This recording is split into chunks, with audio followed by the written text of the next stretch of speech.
ఈరోజు ఈ సుల్తాన్పూర్ వద్ద జరుగుతున్న ఈ సభకు అశేషంగా తరలివచ్చినటువంటి నా అన్నదమ్ములకు అక్క చెల్లెలకు అందరికీ నమస్కారం.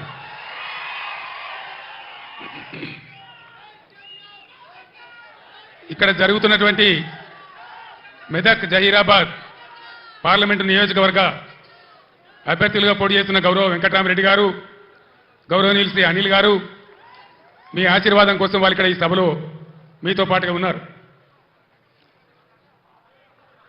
నేను రాజకీయంగా ఎంతో ఎత్తు ఎదగడానికి తెలంగాణ రాష్ట్రం సాధించేటువంటి పోరాట పటిమ నాకు అందించి నన్ను పెంచింది ఈ మెతుకు సీమ. మీరిచ్చిన బలమే ఢిల్లీతోని కొట్లాడి ఆనాడు ఢిల్లీ మెడలు వంచి ఈ తెలంగాణ మనం తెచ్చుకున్నాం. మీ దీవెన లేకపోతే, మీ అండదండలు, మీ ఆశీర్వచనం లేకపోతే, ఈ మెతుకుగడ్డ నీళ్లు రక్తం నా శరీరంలో లేకపోతే నాకు ఈ స్థాయి వచ్చేదే కాదు. మొన్న జరిగినటువంటి అసెంబ్లీ ఎన్నికల్లో కూడా ఏ జిల్లాలో రానంత భారీ మెజారిటీ ఇచ్చి హరీష్ రావు గారు తదితరుల నాయకత్వంలో 7 ఎమ్మెల్యేలు కల్పించిన నా మెతుకుసీమ గడ్డకు చేతులెత్తి నేను నమస్కారం చేస్తా ఉన్నాను.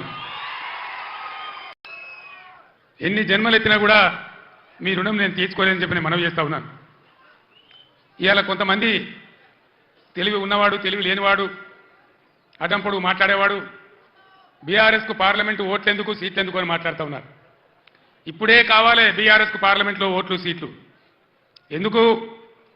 ఆనాడు నన్ను మీరు ఆశీర్వదించకపోతే, నేను వెళ్ళి కరీంనగర్ ఎంపీ గెలవకపోతే, పార్లమెంట్లో నేను తెలంగాణ బిడ్డగా గర్జించకపోతే మనకు తెలంగాణ రాష్ట్రం ఎక్కడి నుంచి వచ్చేది? ఈరోజు కూడా తెలంగాణ ప్రజల ఆకాంక్షలు, ఆశలు, హక్కులు నెరవేరాలంటే ఖచ్చితంగా పీఆర్ఎస్ బిడ్డలు పార్లమెంట్లో ఉంటేనే మన హక్కులు, అధికారాలు నెరవేర్తే నేను మీకు మనవి చేస్తా ఉన్నా. ఏం జరుగుతూ ఉంది మీరు చూస్తూ ఉన్నారు. ఇప్పుడే పెద్దలు పోచారం గారు చెప్పినారు, పాలిచ్చే భార్యను ఎత్తేసి దున్నపోతుని తెచ్చుకున్నామని. జరుగుతుంది రాజకీయాలలో అప్పుడప్పుడు గమ్మత్తుగా గుడ్డి లక్ష్మి వచ్చినట్టు కొంతమంది లిల్లీ పుట్టుగాళ్ళకు కూడా అధికారం వస్తుంది. వాళ్ళని ఎందుకంటారు లిల్లీ పుట్టని? ప్రజల అధికారం ఎందుకు ఇస్తారు? మాకు సేవ చేయమని, రాష్ట్రాన్ని బాగు చేయమని, గత ప్రభుత్వం కనుక కొన్ని మంచి పనులు చేయమని అధికారం ఇస్తారు, కానీ అడ్డదిడ్డం పనులు చేయమని చెప్పరు. ఇలా ఏం జరుగుతూ ఉంది ఈ రాష్ట్రంలో? నిన్న స్వయంగా మీరు కళ్ళారా చూసినారు. ఈ భారతదేశంలో ఉన్న చట్టాల ప్రకారం, అంబేద్కర్ మహనీయుడు రాసినటువంటి రాజ్యాంగం ప్రకారం ఆర్టికల్ 3 ఆయన పెట్టినాడు కాబట్టి అంబేద్కర్ గారి పుణ్యమాని మనకు తెలంగాణ రాష్ట్రం వచ్చింది. ఆ మహనీయుని గౌరవించుకోవాలని, గుండెల్లో పెట్టుకోవాలని 125 ఫీట్ల ఎత్తున ఉండేటువంటి, ప్రపంచంలోనే ఎక్కడ లేనటువంటి, భారతదేశంలో ఎక్కడ లేనటువంటి అంబేద్కర్ విగ్రహాన్ని మనం హైదరాబాద్లో కట్టుకున్నాం. పోయిన సంవత్సరం మీరందరూ కూడా చాలామంది వచ్చినారు, బ్రహ్మాండంగా దాన్ని ఆవిష్కరణ చేసుకున్నాం. కానీ నిన్న అంబేద్కర్ జయంతి, ఆ విగ్రహం పెట్టిన తర్వాత జరిగిన తొలి జయంతి, ఈ లిల్లీ పుట్టకాల ప్రభుత్వం ఏం చేసింది? అక్కడికి గవర్నమెంట్ పోలే, ఆ మహనీయులంతా హిమాలయ పర్వతం అంతా ఎత్తున్న విగ్రహానికి ఒక పువ్వు పెట్టలే, ఒక పూలమాల పెట్టలే, అంజలి ఘటించలే. అనేక రాష్ట్రాల నుంచి ప్రజలు వచ్చినారు చూడడానికి. వాళ్ళ కనీసం మంచినీళ్ళు ఏర్పాటు చేయలే, గేట్లు బంద్ చేసి తాళాలు వేసినారు. దీన్ని ఏమంటారు? అహంకారమా? కండకావరమా? ఏమనుకోవాలి దీనికి? అజ్ఞానమా? ఎవరు పెట్టిన విగ్రహమే కదా, మనం ఒక విగ్రహమే పెట్టుకోలే. ఆయన పెట్టిన ఆర్టికల్ 3తోనే తెలంగాణ వచ్చింది కాబట్టి రాష్ట్ర సెక్రటేరియట్ కూడా, సచివాలయానికి కూడా అంబేద్కర్ మహనీయుని పేరే పెట్టుకున్నాం. విగ్రహం కాడికి పోలే. మరి ఆ సెక్రటేరియట్ ఎందుకు కూర్చుంటున్నారు? సిగ్గు లేకుండా కూర్చుంటున్నారా? అది కూడా అంబేద్కర్ పేరు మీదనే ఉన్నది కదా. యాదగిరి గుట్ట కూడా బీఆర్ఎస్ గవర్నమెంటే కట్టింది, మరి ఆడిపోయి ఎందుకు మొక్కుతున్నారు? ఎమ్మెల్యేలు ఉండే క్వార్టర్లు కూడా బీఆర్ఎస్ గవర్నమెంటే కట్టింది, గెలిచిన కాంగ్రెస్ ఎమ్మెల్యేలు దానిలో ఎందుకుంటున్నారు? అంటే అన్ని తీసేస్తారా? మిషన్ కాకతీయ చెరువులు బంద్ చేస్తారా? ఏమేం బంద్ చేస్తారు? ఈ లిల్లీ పుట్టుకాలని నేను ఎందుకన్నా అడిగి దీనికే అన్నా. ఒకనాడు ఇదే లిల్లీ పుట్టుకాల పార్టీ సింగూరు ప్రాజెక్టు మన నోరు కొట్టి, మన ఎండబెట్టి ఒక డ్రాప్, ఒక చుక్క నీళ్ళు కూడా మనకి ఇయ్యలే. హైదరాబాద్కి ఇచ్చినారు. బాధపడ్డాం, ఏడ్చినాం. పొలాలు ఎండిపోయినాయి. అక్కడ నిజామాబాద్ వాళ్ళు ధర్నా, ఇక్కడ మెదకోళ్ళు ధర్నా. ఇయ్యలే. తెలంగాణ వచ్చినాక కదా ఇదే హరీష్ రావు ఇరిగేషన్ మంత్రిగా ఉండి జటా కాలువలు తవ్వి నీళ్లు, సింగూరు కాలువలు తవ్వితే కదా అందులోకి నీళ్ళు వచ్చినాయి, పంటలు పడినాయి. ఎక్కడి నుంచి వాడుకున్నాం సింగూరు నీళ్లు? ఇచ్చిండ్రా వీళ్ళు? వచ్చినాయా అన్న నీళ్లు? ఇవాళ ఏం చేస్తారు ఈ లిల్లీ పుట్టుగాలు? సంగమేశ్వర బసమేశ్వర 2 లిఫ్ట్లు పెట్టుకున్నాం, బ్రహ్మాండమైనటువంటి.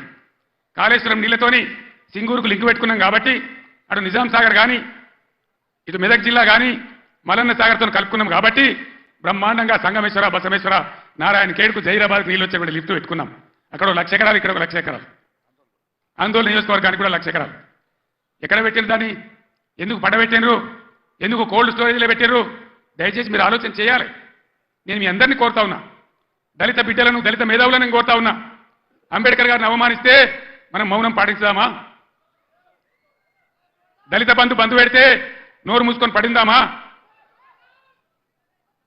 ఇవాళ వాళ్ళకి సురుకు పెట్టాలి. ఇదే పార్లమెంట్ ఎన్నికల్లో బిడ్డ మీరు మోసం చేస్తే గుద్దిత కింద పడకూడదమనే జవాబు మీరు చెప్పాలని చెప్పి నేను మిమ్మల్ని కోరుతా ఉన్నా. తెలంగాణ ఉద్యోగ ఉపాధ్యాయ సోదరులకు కూడా నేను కోరుతా ఉన్నా, ఏం జరుగుతా ఉంది 4 నెలల సమయంలో ఇప్పుడు 5వ నెలకు వచ్చింది గవర్నమెంట్ వచ్చి.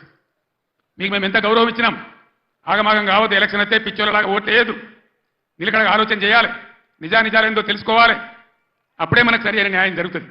ఈ ప్రభుత్వం మెడలు వంచి మొన్న వాళ్ళు చేసిన ఆగమాగం హామీలు ఏవైతున్నాయో అవి నెరవేర్చాలంటే పార్లమెంట్ ఎలక్షన్లలో సురుకు పెట్టి చూపెడితేనే అవి సాధ్యమైందని మీ అందరికీ తెలియజేస్తా ఉన్నా. ఇవన్నీ మీకు కనబడతలేవా? నేను చెప్పానా? ఉద్యోగులు ఎంత గౌరవించినాం, ఎంత జీతం ఇచ్చినాం, ఎంత పెద్ద పీఆర్సీలు ఇచ్చినాం, తెలంగాణ స్పెషల్ ఇంక్రిమెంట్ ఎట్లా ఇచ్చినాం, ఇవన్నీ మీరు మర్చిపోయి ఇలా ఆగమాగం అడివడే అవుతామంటే మీరే నష్టపోతారు తప్ప బీఆర్ఎస్ పార్టీ కాదు. మీకు తెలివితేటలు ఉన్నాయి కాబట్టి, బుద్ధి ఉంది కాబట్టి, గౌరవం ఉంది కాబట్టి ఆలోచన చేసి చెక్ బ్యాలెన్స్ చేయాలని చెప్పి తెలంగాణ ఉద్యోగ ఉపాధ్యాయ సోదరులను కూడా ఈ సందర్భంగా నేను మేధావులుగా మీరు ఆలోచించాలని, ఈ గవర్నమెంట్ ముక్కుతాడేయాలని చెప్పి నేను మీకు కూడా అప్పీల్ చేస్తా ఉన్నా. ఇక్కడికి పోయి మన కరెంటు 9 ఏళ్ళ కన్నురేప కొట్టినంతసేపు అయినా కరెంటు పోయిందా? ఇవాళ పోతుందా? మరి ఇట్లే పోవన్నా ఉండాలి కదా. ఉండాలంటే పార్లమెంట్ ఎలక్షన్లో బీఆర్ఎస్ గెలవాలి. మెదక్ల వెంకట్రామరెడ్డి, జైరాబాద్లో అనిల్ గెలిస్తేనే ఎల్పడా దాపడా కోళ్ళలాగా ఉన్నారు. ఇద్దరు కూడా చదువుకున్న వాళ్ళు, ఒక ఆయన ఐఏఎస్ అధికారి, ఇంకొక ఆయన తెలంగాణ ఉద్యమకారుడు. బ్రహ్మాండంగా ఈ కాంగ్రెస్ ముక్కు విండి మీ హక్కులు సాధించాలంటే వాళ్ళని గెలిపించాలని చెప్పి నేను మిమ్మల్ని కోరుతా ఉన్నా. గెలిపిద్దామా? కారు గుర్తుకే. సభ అయిపోలేదు, ఉండండి. ఎన్ని మాటలు చెప్పానండి. కేసీఆర్ 1,00,000 రుణమాఫీ చేసిండు కదా, ఇక ఉరికి 2 లక్షలు తెచ్చుకొని చెప్పిండ్రా? డిసెంబర్ 9 నాడే మాఫీ చేస్తాం, ఎదురైన ఆడవిళ్ళకి 2,500 ఇస్తాం. ఎన్ని చెప్పిండ్రు? ఒక్క మాట అన్న ఖాయం ఉన్నదా? మరి ఏం జరగాలి ఇప్పుడు? ఈ రాష్ట్రం ఇట్లే పోవన్నా? నేను 15 ఏళ్ళు కొట్టాడి సాగు నోట్ల తలకాయ పెట్టి సచ్చేదాకా తెగబడి ఈ రాష్ట్రం సాధించి 10 ఏళ్ళు బ్రహ్మాండంగా అన్ని రకాల ప్రజలను కడుపులో పెట్టుకుని సాదుకున్నాం. రైతు సోదరులను కళ్ళల్లో పెట్టుకొని కాపాడుకున్నాం. ఒక పాలసీ, వ్యవసాయం ద్వారా రాష్ట్ర ఆదాయం పెంచాలని, రైతాంగాన్ని నిలబెట్టాలని అనేక మంచి స్కీములు పెట్టినాం. రైతు బందే ఏలట్టి పూర్తి మందికి రాలే. పంటలు వచ్చినాయి, అవి కొనే దిక్కులేదు. కనీసం మద్దతు ధర బోంగా 500 బోనస్ ఇస్తామన్నారు. బోనస్ బోగసేనా? బోనస్ వసూలు చేయన్నా? ఈ ప్రభుత్వాన్ని మెడలు వంచానా? వంచాలంటే మేము కొట్టి వంచాం, మీ ఓటు ద్వారానే వంచాలి. సిద్దిపేటలో మంచి దారి చూపించిన హరీష్ నాయకత్వంలో పోస్ట్ కార్డుల ఉద్యమం చేస్తా ఉన్నారు. ఇవాళ ఇక్కడ సంగారెడ్డి ఈ వేదిక నుంచి నేను యావత్తు తెలంగాణ రైతాంగానికి పిలిపిస్తా ఉన్నా. 2 లక్షల రుణమాఫీ వెంటనే చేయాలని, ఎండిపోయిన పంటలకు 25,000 నష్టపరిహారం ఇవ్వాలని, ఎకరానికి బోనస్ ఖచ్చితంగా ఇవ్వాలని, వడ్లు వెంటనే కొనుగోలు చేయాలని రాష్ట్ర వ్యాప్తంగా రైతాంగం దయచేసి రేపటి నుంచే పోస్ట్ కార్డు ఉద్యమం మొదలు పెట్టాలని కూడా సిద్దిపేటను మార్గదర్శకంగా తీసుకొని చేయాలని నేను కోరుతా ఉన్నా. ఇవన్నీ చేయాలని అడిగితే ఇప్పుడే పోచారం గారు అన్నాడు, ఒక మంత్రి ఏమో రైతు బంధు అడిగితే చెప్పుతోని కొట్టిండు అంటాడు. ఇంకో ముఖ్యమంత్రిని ఇవన్నీ ఏమైనాయి, ఎందుకు ఏమని గట్టిగా నిలదీస్తే ఏం మాట్లాడతారు లిల్లీ పుట్టుకాలు? నీ గుడ్లు వీకి గోటీలు ఆడుకుంటాము, నీ పేగులు తీసి మెడలేసుకుంటాము, నిన్ను పండబెట్టి తొక్కుతాము, నీ ముడ్డి మీద చెడ్డి లేకుండా చెడ్డీలు గుద్దుకుంటాము. ఇదేనా 10 ఏళ్లలో నేను ముఖ్యమంత్రి ఉన్నప్పుడు ఒక్కసారి ఇటువంటి మాట విన్నారా? ఇంత అగౌరవంగా మాట్లాడినామా? ఇంత అన్యాయం మీ కళ్ళ ముందనే జరగాలనా? దయచేసి ఆలోచన చేయాలి. ఎలక్షన్ అంటే ఓట్లంటే ఏదో ఆగమాగం ఓట్లేసుడు కాదు. ఇలా సభలో ఉన్నారు, నేనే ఒక 100-150 లారీలు దాటుకుంటూ వచ్చిన. అందులో ఫుల్గా మంది ఉన్నారు. చాలా దూరంలో పోలీసు వాళ్ళు ఆపుతా ఉన్నారు. పోలీసు వాళ్ళు బొమ్మలు వీకేస్తా ఉన్నారు. నేను పోలీసు మిత్రులకు మనవి చేస్తా ఉన్నా, మీ డ్యూటీ మీరు చేయండి. 10 ఏళ్ళు మేము కూడా గవర్నమెంట్ ఉన్నాం. అమాయకులను బెదిరియడం, కొట్టడం, బీఆర్ఎస్ ఫ్లెక్సీలు పీకేయడం ఇదా మీ పోలీస్ డ్యూటీ? ఇలా మేము కూడా లెక్క పెడతా ఉన్నాం. నేను పోలీసు పేరెత్తంగానే ప్రజలు ఎట్లా మాట్లాడుతున్నారో మీరు చూస్తున్నారు. ప్రజల గోల చూస్తున్నారు. ఇప్పటికైనా మీ అరాచకాలు బంద్ చేయండి, జాగ్రత్త. లేకపోతే మళ్ళా గ్యారంటీగా బీఆర్ఎస్ అధికారానికి వస్తుంది. అప్పుడు మీ గతి ఏమైతే ఆలోచన చేసుకోవాలి. 10 ఏళ్ళు మేము ఉన్నామే, 10 ఏళ్ళు నేను ముఖ్యమంత్రిగా ఉన్నానే. ఒక్క రోజున మేము దౌర్జన్యం చేసినామా? ఎవరైనా వేధించినామా? మరి ఎందుకు మీడియాలో మితిమీరిన పనులు చేస్తా ఉన్నారు పోలీసులు? దయచేసి మానుకోండి పోలీస్ సోదరులారా. మేమన్నీ రికార్డు చేస్తా ఉన్నాం.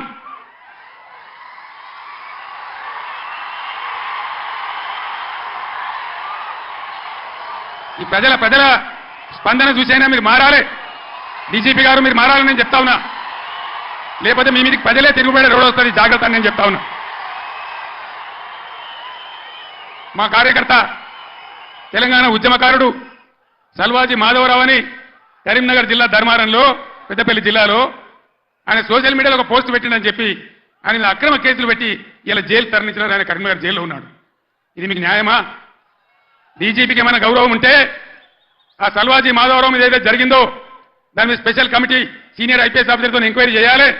ఏ సబ్ ఇన్స్పెక్టర్, ఏ సర్కిల్ ఇన్స్పెక్టర్ దౌర్జన్యానికి పాల్పడ్డాడో వాళ్ళ మీద మీరు చర్యలు తీసుకోవాలి. లేకపోతే తస్మాత్ జాగ్రత్త, మేము న్యాయస్థానం తలుపులు దాటామని మనవి చేస్తా ఉన్నాం. మేము కూడా మస్తుగా చూసినాం.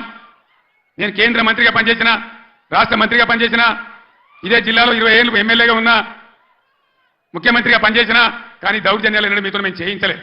అనవసరంగా మీరు రాజకీయాలు చేసేవాళ్ళు చేస్తారు, మీకు అవసరం లేదు. అయాల ఎక్కడ చూసినా వరి కోతలు ఉండే, ఇవాళ కరెంటు కోతలు, క్రాప్ హాలిడేలు. దయచేసి ప్లీజ్ 10 నిమిషాలు, నేను ఎక్కువ మాట్లాడాను, 15 నిమిషాలు నినాదాలు తర్వాత చెప్తాను తమ్ముడు. ఇదేంద్రా అంటే ఆ రోజు ఇవాళ ముఖ్యమంత్రి చెప్పిండు 2 లక్షల రుణమాఫీ డిసెంబర్ 9 తారీఖు. ఏడవాయ డిసెంబర్ 9 తారీఖు ఎవడో అన్నాడట, కూర్చుంటే లేవో శాత కాదు కానీ తాటి చెట్టు అంత ఎగురుతా అన్నాడట. డిసెంబర్ 9 పోయింది, అన్ని పోయినాయి. మళ్ళీ ఆగస్టు 15 చేస్తామంటారు. మొన్న ఇంకో ఎమ్మెల్యే రేవూరి ప్రకాష్ రెడ్డి అని ఏడాది తర్వాత చేస్తామంటారు. అసలు వీళ్ళు చేస్తారా? వీళ్ళని నమ్మచ్చునా? వీళ్ళను వంగదీసి వీళ్ళ మెడలు వంచి 2 లక్షల రుణమాఫీ చేయించే బాధ్యత బీఆర్ఎస్ పార్టీ మేము తీసుకుంటా ఉన్నాం. అందరం కలిసి యుద్ధం చేద్దాం. పార్లమెంట్ ఎన్నికల్లో బీఆర్ఎస్ అభ్యర్థులను గెలిపించండి, బీఆర్ఎస్ కు బలాన్ని ఇవ్వండి. రైతుల పక్షాన బీఆర్ఎస్ పోరాటం చేస్తుందని మనవి చేస్తా ఉన్నా. లేకపోతే ఏమైతుంది? ఒక్క నిమిషం ప్లీజ్. స్లోగన్లు తర్వాత ప్లీజ్. అరే బాబు, స్లోగన్లు తర్వాత ప్లీజ్. ఈ మూలకున్నోళ్ళు బంద్ పెట్టనా ప్లీజ్? బంద్ చేయవా? ఏం జరుగుతుందో చెప్పండి. ఒకసారి ఆలోచన చేయాలి ప్రజలు. ఓట్లు ఆగమాగం వేయద్దు. ఎవడో ఏదో చెప్తాడు. ఇదివరకేమన్నా దెబ్బతిన్నాం, మొన్న ఎలక్షన్లో దెబ్బలు తిన్నాం, కింది మీద అయిపోయినాం. ఎంత ధీమాగా ఉండ్రి రైతులు, ఎంత మంచిగా ఉండ్రి, ఎంత బ్రహ్మాండంగా ఉండే, ఎంత మంచిగా రైతు బంధు మీ బ్యాంకులో పడుతుండే, కరెంట్ ఎంత మంచిగా వచ్చేది, చెల్లుకుంటలు ఎట్లా నిండుండే, ఏ విధంగా నీళ్ళు వస్తుండే, మీ డబ్బులు ఎట్లా కొన్నాము. ఇలా తప్పుడు వానలు పడే పరిస్థితులని అక్కడక్కడ తెచ్చిన వాళ్ళు వడ్లు తడిచిపోతున్నాయి. కాంటాలు పెట్టలేరు, కొనుగోలు జరుగుతలేదు. దాని మీద గవర్నమెంట్కి నియంత్రణ లేదు. అందువల్ల దయచేసి మేము కడుపులో పెట్టుకొని కాపాడిన రైతులు ఇలా ఆగమాగం అవుతా ఉన్నారు. రైతు బంధు రాకపోతే అప్లపాలైంది, లక్షల కొద్ది మోటార్లు కాలినాయి, ట్రాన్స్ఫార్మర్లు కాలినాయి. 3 ఎకరాలు వేసిన 1 ఎకరమే పండింది. ఆ ఎకరం పండిన దాన్ని కూడా కొనే దిక్కు లేదు. డబ్బు ఇతర రోజు తెలుతలేదు, మద్దతు ధర వత్తలేదు, బోనస్ వత్తలేదు. బోనస్ బోగస్ కానియద్దు, అందరం కలిసి కొట్లాడాలి. నేను ముఖ్యమంత్రికి, రాష్ట్ర ప్రభుత్వానికి హెచ్చరిక చేస్తా ఉన్నా. బోనస్ పేరు మీద మీరు తప్పించుకోలేరు. దానికి ఎలక్షన్ కమిషన్ అడ్డం రాదు. మేము కూడా మీద కంప్లైంట్ ఇయ్యము. ఏ రైతుకు ఎంత బాగుంటారో అంత బోనస్ చిట్టీలు కూడా ఇలా రాసి ఇవ్వండి. ఎలక్షన్లలో బాండ్ రాసి ఇచ్చారు కదా, అదే పద్ధతిలో ఇలా వాళ్ళకి బాండ్ ఇచ్చినట్టుగా ఇవ్వండి. మీకు అంత కాదంటే ఎలక్షన్ తెల్లారి ఇవ్వండి. కానీ బోనస్ ఎగబెడతామంటే మాత్రం ఇబ్బంది అయ్యే పరిస్థితులని మనం చేస్తా ఉన్నాం. మిషన్ భగీరథ 6 సంవత్సరాలు ఇంట్లో ఆ ఇంట్లోనే నల్లా వచ్చి నీళ్లు దుంకితే ఎంత బ్రహ్మాండంగా మనం పండగ చేసుకున్నాం. ఒక ఆడబిడ్డ కనవల్లే రోడ్డు మీద బిందెలు కనవల్లే నీళ్ళ ట్యాంకర్లు కనవల్లే ఇలా ఏం గది చేస్తా ఉన్నారు మళ్ళీ నీళ్ళ ట్యాంకర్లు ఎందుకు వస్తున్నాయి ఆ లంబాడి తండ బాయి పేరు నాకు తెలియదు ఆ బాయి చిమ్నీ బాయ్ అని మా ఇంటికే నీళ్ళు వస్తున్నాయి నేను పోయిన ఎలక్షన్లో లంబాడి తండకు వచ్చి చెప్పింది మరి ఇలా మళ్ళీ ట్యాంకర్లు ఎందుకు వస్తున్నాయి మంచినీళ్ళకి ఎందుకు బాధ పెడుతున్నారు అంటే శాతగాని ప్రభుత్వం ఉంది అసమర్థులు ఉన్నారు ఉన్న వసతులు కూడా వాడుకోవత్తలేదు 9 ఏళ్ళు నడిచిన కరెంటు ఇయ్యత్తలేదు 6 ఏళ్ళు నడిచిన నల్లా నీళ్ళు ఇయ్యత్తలేదు రైతులను కాపాడే పరిస్థితి లేదు రైతు బంధించే పరిస్థితి లేదు ఈ విధంగా మళ్ళా మొదటికి తెస్తా ఉన్నారు ఎన్ని మాటలు మాట్లాడారు కళ్యాణ లక్ష్మి ₹1,00,000 కాదు తులం బంగారం ఇస్తాం ఇచ్చిన రాయనన్న ఒకింటికన్నా వచ్చిందా తులం బంగారం మరి ఇట్లే కూర్చుందామా నేను ఎక్కువ గంటల పట్టలు ఉపన్యాసం చెప్పా 10 నిమిషాల్లో ముగించుదాం ఏం జరుగుతుందో ఒకసారి ఆలోచన చేయండి ఇన్ని వాగ్దానాలు చేసి ఇన్ని మాటలు చెప్పి మీ ఓట్లు తీసుకొని అధికారంలోకి వచ్చి ఇవాళ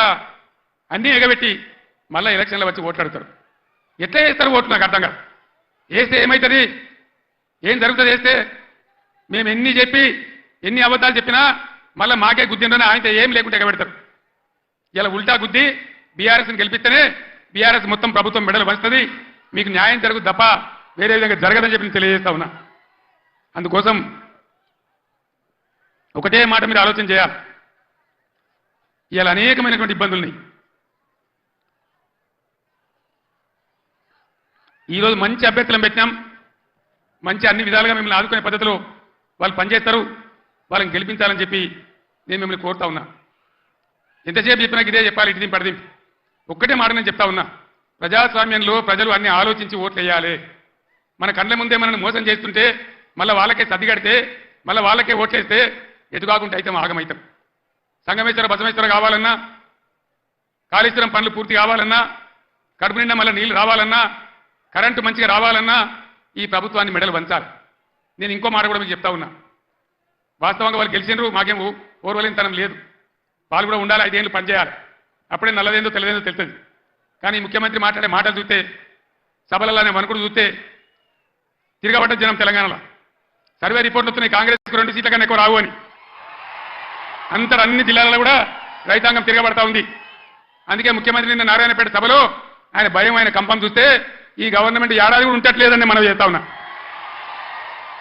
ఎవడు ఎప్పుడు పోయి బీజేపీలో వెళ్తాడో ముఖ్యమంత్రి జంపు కొడతాడో ఏమవుతుందో ముఖ్యమంత్రి ఈడో మాట మాట్లాడతాడు ఢిల్లీకి పోయి బీజేపీ కోటేమని టీవీలో చెప్తాడు అంటే ఏం జరుగుతుంది ఎవరికి ఎవడు బీ టీము ఎవరు కలిసిపోయినరు ఒకసారి ఆలోచన చేయాలి దయచేసి ఏ మార్పాటుగా ఉంటే ఇబ్బంది జరుగుతుంది కాంగ్రెస్ గతంలో కూడా మీరు 60 ఏళ్ళు చూసినారు ఇంకా కూడా ముందరికి మోసపోతే దెబ్బతింటాం ఇక బీజేపీ పార్టీ ఏమన్నా ఏకన్నా పనిచేసిందా మన రాష్ట్రానికి పెద్దలు చెప్పారు అక్కడకు రాని చుట్టము మొక్కిన మరం ఈయని వేల్పు మోరమున దాని ఎక్కిన బారని గుర్రము గ్రక్కున విడవంగా వలవి కదా రాసుమతను బీజేపీ అక్కడికి రాని చుట్టం ఒక మెడికల్ కాలేజ్ ఇయ్యలే ఒక నవోదయ కాలేజ్ ఇయ్యలే ఒక జాతీయ ప్రాజెక్ట్ ఇయ్యలే నేను స్టేజ్ ఎక్కుంటే హరీష్ రావు మాట్లాడుతుంటే విన్నా ఆయన అన్ని చెప్పిండు అవన్నీ 100% కరెక్టు బీజేపీ కోటేసినా మన మంజీరా నదిలో వాడిసిన గంటే అది ఎందుకు పనికిరాదని మనం చేస్తా ఉన్నాం యువకులు గాడుల వాడి కొట్టుకొని పోకుండా పిచ్చి పిచ్చిగా గుడ్డిగా ఓట్లు లేకుండా దయచేసి ఆలోచన చేయాలి ఇలా తెలంగాణకు న్యాయం జరగాలంటే తెలంగాణ హక్కులు కాపాడాలంటే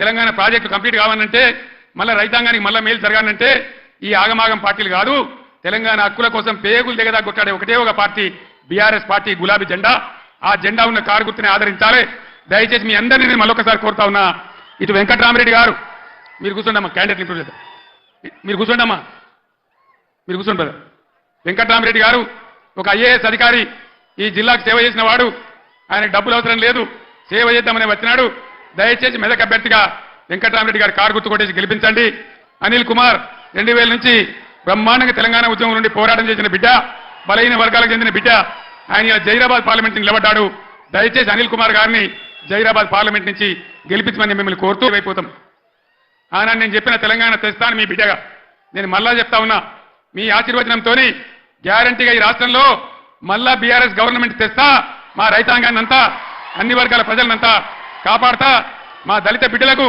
మళ్ళా దళిత బంధు కూడా ఇచ్చి తీరుతా మీ ఆశీర్వాదంతో ముందుకు సాగుతానికి మనవి చేస్తూ ఇంత పెద్ద సంఖ్యలో ఏ సిటీ పక్కకు లేకపోయినా ఏ టౌన్ పక్కకు లేకపోయినా ఇంత పెద్ద ఎత్తులో ఈ సభకు తరలి వచ్చినటువంటి మీ అందరికీ కూడా పేరు పేరున ప్రతి ఒక్కరికి ధన్యవాదాలు తెలియజేస్తూ నేను సెలవు తీసుకుంటా ఉన్నా జై తెలంగాణ.